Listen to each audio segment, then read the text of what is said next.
أهلا بكم في الحلقة الأولى من سلسلة حلقات صندوق الإسلام. صندوق الإسلام بيفكرنا بصندوق الدنيا اللي كنا وإحنا أطفال بنلعب عنده، بنشوف في ثقب معين عالم تاني ودنيا تانية غير العالم اللي احنا نعرفها في القرى والمدن اللي تربينا فيها. ودي كانت فكرتي، إني كل يوم أحط إيدي في صندوق الإسلام وأطلع منه قضية جديدة، مشكلة جديدة، ناس كتير ما بتتعاملش معاها. احنا كلنا واحنا صغيرين لحد حتى لما كبرنا دايما نقول أنا مسلم وأفتخر، من غير ما نعرف نفتخر بإيه ومسلم ليه. فضل الإسلام حاططنا في الصندوق دون فما بنشوفش غيره، لكن لما بنطلع بره الصندوق بنبتدي نشوف أفكار تانية وزاوية تانية بتعرفنا حاجات في الإسلام ما كانتش تخطر على بالنا عشان كنا مزنوقين داخل الصندوق. صندوق الإسلام مش هجوم على حد ومش هجوم على عقيدة، وإنما محاولة للتفكير الحر اللي هي في الدول العربية والإسلامية ممنوعة ومحرمة. دلوقتي فيه موجة وموضة جديدة ماشية في الدول العربية خاصة في مصر اسمها إصلاح الإسلام وتجديد الخطاب الديني، وهتلاقي ناس زي الأستاذ إسلام البحيري، هتلاقي ناس زي الدكتور عدنان إبراهيم، الدكتور محمد شحرور وغيرهم بيقولوا إن الإسلام في عصر النبي كان جميل جدا وما فيهوش مشاكل وكان متسامح ودين رحمة، وبعدين جم الأمويين والعباسيين وابتدوا إن هم يحرفوا الإسلام أو يفسروه بأسلوب غلط، وفضل الإسلام ماشي كده بتاع 1400 سنة مشوه ومش مفهوم ويساء فهمه ويساء استخدامه، ويفضل بعد 1400 سنة ينتظر الإسلام مجيء الناس اللي فاهمينه صح بقى، اللي هم بيفسروه صح وبيقولوا الإسلام دين رحمة ودين سلام. أنا لي نظرية مختلفة تماما في هذا الموضوع، وهو أن الإسلام يعني بدأ كدين متوحش.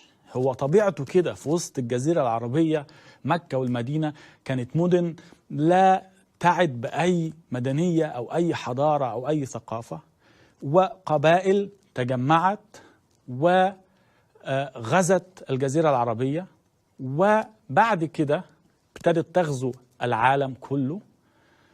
ولما الأمويين والعباسيين جم هم اللي ابتدوا يهذبوا هذا الوحش ويخلوه يتمشى مع الحضارة. هم اللي اخترعوا سيرة للنبي عشان يحطوه في إطار حضاري معين. هم اللي اخترعوا علوم الفقه والحديث علشان يحطوه في أطر معين. تابعتوا كلكم أكيد من فترة الحوار أو المناظرة بين الدكتور إسلام البحيري والشيخ أسامة الأزهري والشيخ الحبيب علي الجفري. وأنا بصراحة يعني شفت في هذه المناظرة والحوارات اللي حصلت بعدها مأساة الإسلام اللي احنا عايشينها لحد النهاردة، إن احنا برضو حتى المصلحين نفسهم مش عارفين يخرجوا خارج الصندوق. حتى المصلحين لازم إن هو يفصل بين حاجتين، لا النبي والقرآن حاجة والتاريخ الإسلامي حاجة تانية خالص، وده شيء مش مفهوم ومش مقبول بالمرة. كل شيء حصل في تاريخ الإسلام هو مترتب على ما حدث في القرن الأول. كل شيء حدث في تاريخ الإسلام بيستمد شرعيته من اللي حصل في الجزيرة العربية أيام النبي ما كان عايش. يعني أنا وأنا بقرأ تاريخ الإسلام شفت النبي لما كان بيدعو دعوة سلمية، ادعو إلى سبيل ربك بالحكمة والموعظة الحسنة، محدش آمن بالدعوة إلا قلة قليلة جدا ما يقدرش يعمل بيهم دولة. الدولة الإسلامية بقى اللي هم بيسموها دي نشأت على أي أساس؟ نشأت على أساس إن اتعمل جيش، والجيش ده ابتدى يعمل غزوات ويهاجم قوافل وابتدى يعمل اقتصاد إسلامي قائم على فكرة الغزو. يعني أنا لما دورت النبي والصحابة كانوا بيشتغلوا إيه في المدينة بعد الهجرة، لقيتهم ما بيشتغلوش حاجة، لا بيتاجروا ولا بيزرعوا ولا بيعملوا حاجة، بيعملوا الغزوات وبعد الغزوة بيجي يوزع الغنائم. فابتدت الأعداد تكتر مع هذا المنطق. قبل كده لما كان بيدعو بس بالحكمة وبالموعظة الحسنة ما كانش فيه أعداد يعني كبيرة أمنت بالإسلام. الأعداد ابتدت تيجي إمتى؟ لما ابتدى يبقى فيه فايدة سياسية واقتصادية، إنك لما تنضم إلى هذه المجموعة هيبقى لك سهم من أسهم الغنائم. أنا وأنا بقرأ تاريخ الإسلام وأقرأ آية من القرآن بتقول لك الله له الخمس منها وللرسول، برضو حاجة يعني غريبة جدا من منطق عقائدي ومنطق ديني. إزاي يكون لله خمس غنائم الحروب؟ جاية منين؟ في تشبيه أنا هعمله ما بين نشأة الإسلام والمافيا. نشأة الإسلام ونشأة المافيا. التشبيه ده بيضايق ناس كتير، وطبعا مفهوم إن محدش عايز من المؤمنين إنه يسمع تشبيه الإسلام بالمافيا، ولكن لمعرفة أو لفهم الأزمة التي يعيشها الإسلام، لأن الإسلام يعيش مصيبة مع نفسه ومصيبة مسببها للعالم بسبب نشأة الإسلام التي لم يتحرر منها المسلمون حتى اليوم. أنا بسمي ده العيب الخلقي للإسلام، اللي هو هذه النشأة، النجاح السريع السياسي والاقتصادي والتوسع والفتوحات أو الغزوات هي اللي أصبحت ما سبب للإسلام في الماضي النجاح والتقدم، هو اللي بيسبب للإسلام النهاردة إنه مش عارف يخرج من الصندوق. إزاي؟ المافيا. حركة المافيا نشأت إزاي؟ لو قارنا بدقة هنلاقي إن نشأة حركة المافيا شبيهة جدا بنشأة الإسلام. إزاي؟ المافيا دي نشأت فين؟ نشأت في جزيرة صقلية في جنوب إيطاليا. اشمعنى جزيرة صقلية بالذات؟ جزيرة صقلية كانت محتلة من العرب، ومفيش ثقافة أثرت على صقلية أكتر من الثقافة العربية. هم اللي أثروا في الزراعة، مفهوم التجارة، هم اللي دخلوا فكرة الجزية والأتوات لجنوب إيطاليا. لو تفتكروا كان فيه القذافي مرة كان قال حاجة اعتبرناها نكتة، لكن اللي قاله ده كان فيه شيء من الحقيقة. قال إن كلمة مافيا أصلها عربي ومعناها معفية. الكلام ده صحيح. يعني المتخصصين في تاريخ المافيا بيقولوا إنه أصل الكلمة عربي، ولو كانوا هم مش متأكدين هل هي جاية من كلمة معفية يعني معافى اللي بيدفع الضرائب والجزية، اللي هم بيسموها بقى المافيا بيسموهاش جزية، بيسموها بيتسو، بيبقى تحت الحماية. فهو الابتزاز وأخذ الإتاوات زي فيلم الحرافيش وعاشور الناجي، ويدفع الأتاوى واللي يدفع يعدي. نفس الفكرة بالظبط من أيام تأسيس دولة المدينة. فكرة إنك تغزو، تاخد الغنايم، توزع الغنايم، ويبقى هو ده اقتصادك قائم على هذا الشيء. إنك تحمي مجموعة من البشر مقابل إنك تاخد منهم أتاوى عشان تحميهم. الإسلام تأسس سياسيا كده، سواء إحنا بقى شئنا أم أبينا. هي دي الحقيقة، هي دي الحقيقة اللي لا إسلام البحيري ولا اللي بيهاجموا إسلام البحيري يقدروا ينكروها. فأنت تيجي بعد كل ده وتقول لا ده حاجة مش ملهاش علاقة بالإسلام، وهم شوهوا الإسلام فيما بعد. المافيا كان في قبيلة عربية في صقلية اسمها المعافر. المعافر، وده تقريبا الاسم جاي من هذا الاتجاه. المعافر دول هم اللي جابوا نظام الأتوات إلى صقلية. يروحوا جايين يغيروا على منطقة معينة، يفرضوا سيطرتهم عليها ويفرضوا أتوات على الناس ويبتدوا يجمعوا هذه الأتوات. القبيلة دي حتى بعد العرب ما انطردوا سياسيا من صقلية فضل لها جذور في صقلية لحد ما حركة المافيا الجديدة بقى في القرن ال19 اتأسست على نفس الأساس. كانوا موظفين اللي هم بيجمعوا الإيجار من صغار الفلاحين للبشوات للإقطاعيين. الموظفين اللي احنا كنا بنسميهم في الأفلام الأبيض وأسود كنا بنسميهم إيه؟ الخولي. فالخولي أو الخوالي دول كان معاهم سلاح، فكانوا يروحوا يجمعوا الإيجار والضرائب من صغار الفلاحين.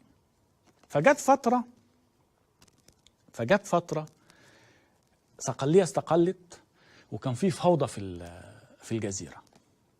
كان في فوضى في جزيرة صقلية، فابتدوا ان الموظفين دول اللي معاهم سلاح يقوموا بدور الدولة، ان هم يروحوا يعني يفرضوا الامن زي اللجان الشعبية كده في وقت الثورات. وما دام معاهم السلاح وما دام معاهم السلطة والسلطة غايبة، ابتدى هو يفرض قانون الغاب بتاعه. تديني فلوس احميك، اللي ما يدينيش فلوس ما احمهوش. يغير على ناس وياخد منهم حاجاتهم. ده بداية حركة المافيا اللي شبيهة جدا ببداية الإسلام. إيه اللي حصل في بداية الإسلام؟ إيه اللي حصل في بداية الإسلام؟ لما النبي 12 سنة في مكة بيدعو وما من مجيب وبيقول كلام جميل وآيات قرآنية، أجمل آيات القرآن هتلاقيها من الفترة المكية.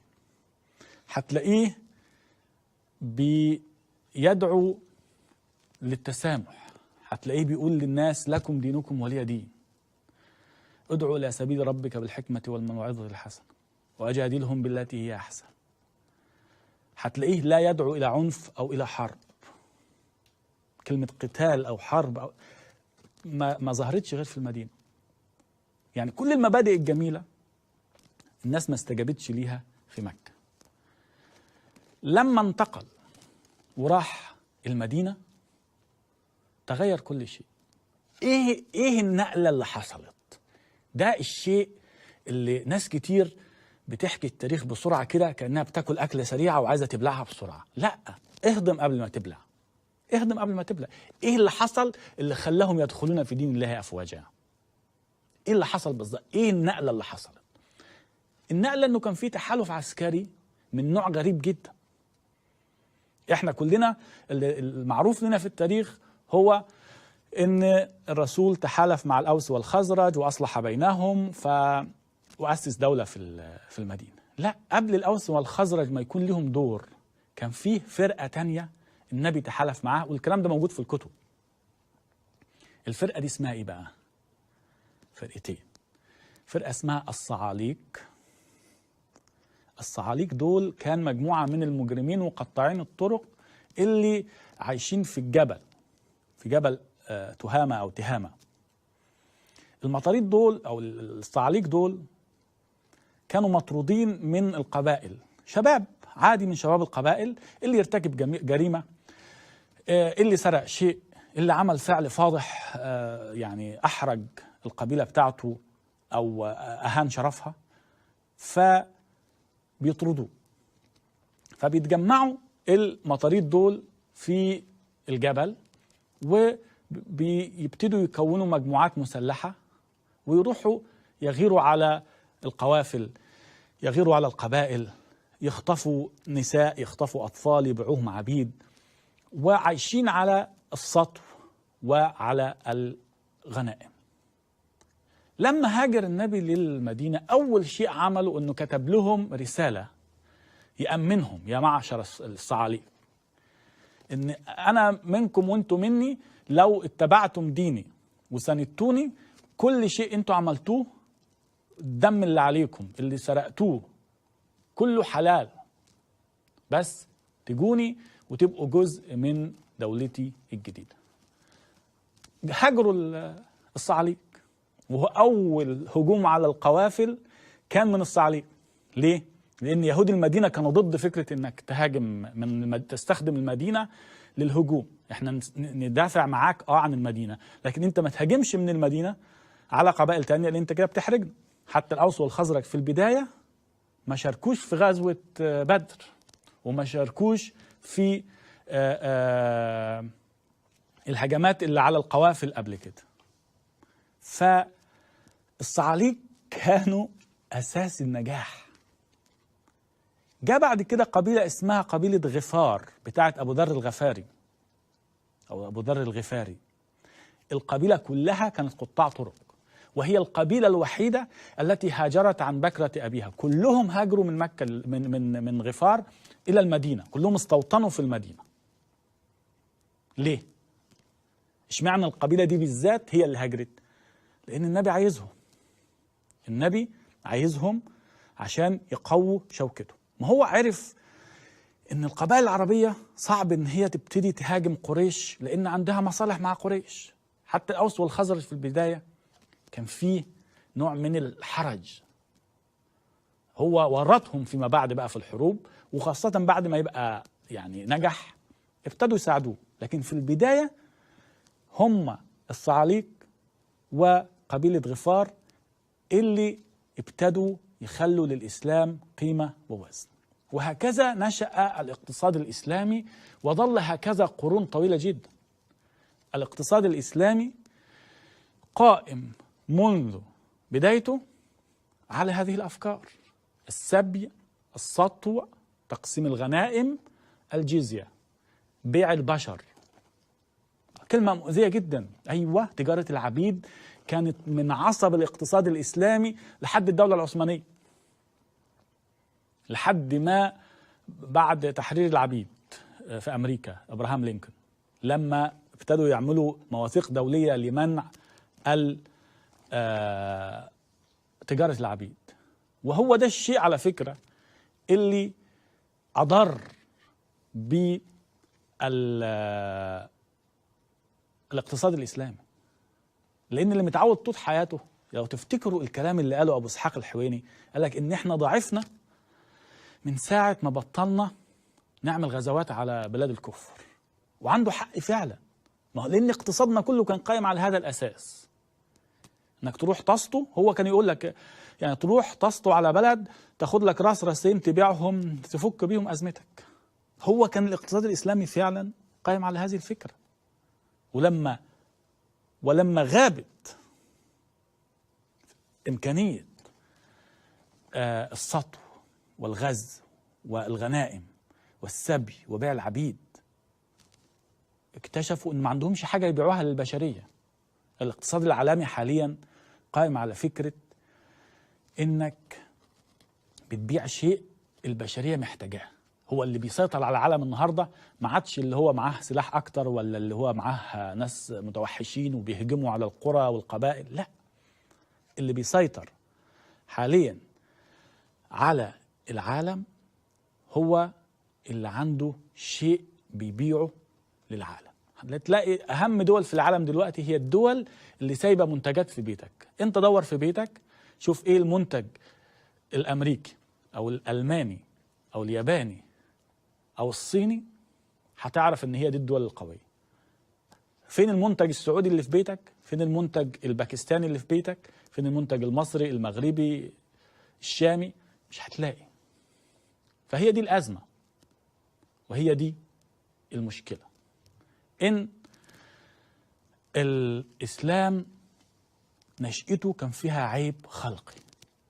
نشأته كان فيها عنف، كان فيها اقتصاد قائم على الجور على الآخر وأخذ حقوقه.